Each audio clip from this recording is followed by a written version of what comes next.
ano pong pangalan niyo? Mike. Mike Badillo.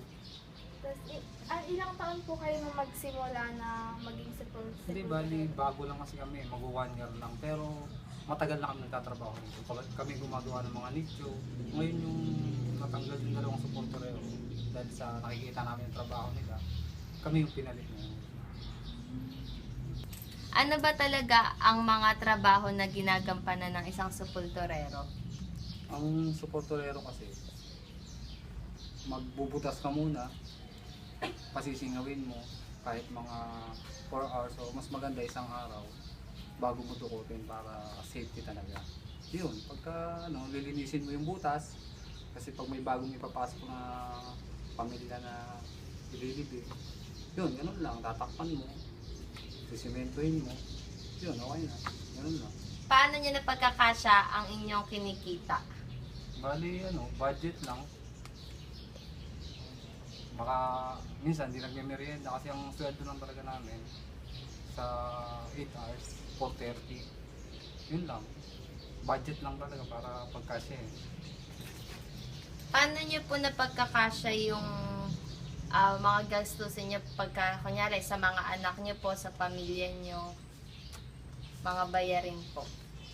Yun. Tipid sa, sa kuryente. Eh ngayon, ang tinitira ko kasi, poso yung tubig, bali hindi ka naman ibayan, nagigilid ka lang. Yung kuryente namin, umabot ng 300 sa isang buwan. Yun, siguro yung sa 430 na yun, sa akin yung 130 sa isang araw, sa kanila yung 300. Yun, yun. May iba pa po ba kayong kabuhayan bukod sa pagiging isang sepulturero? Ay, wala na. Ito lang pala. Paano kayo nakakasabay sa agos ng buhay? Bali, yung dating may bisyo, ngayon medyo bawas-bawas muna sa pag-iinom, gano'n. Saka wala kaming yung babae, wala. Sigarilyo lang, alak. Pero bihira na, dahil nga sa late nga ng nangihita. Paano nakakasiguro ang mga sepulturero sa seguridad ng kanilang pamilya? Lalo na po na hindi niyo po madalas kasama or parang hindi niyo po araw-araw na nakikita sa isang araw yung pamilya niyo. Bali, pagkatapos ng trabaho, kailangan malinis ka bago ka umuwi para kung meron mong dumikit sa katawan mo, nangyayakap yung anak mo, malinis ka para, kailangan safety mo rin yung pamilya mo. Nakakaapekto ba ang inyong trabaho sa pakikitungo nyo sa inyong pamilya? Oo, meron. Kasi, siyempre nga, di ba? Dumudukot ka ng patay, merong, ano ba yun, trabaho mo.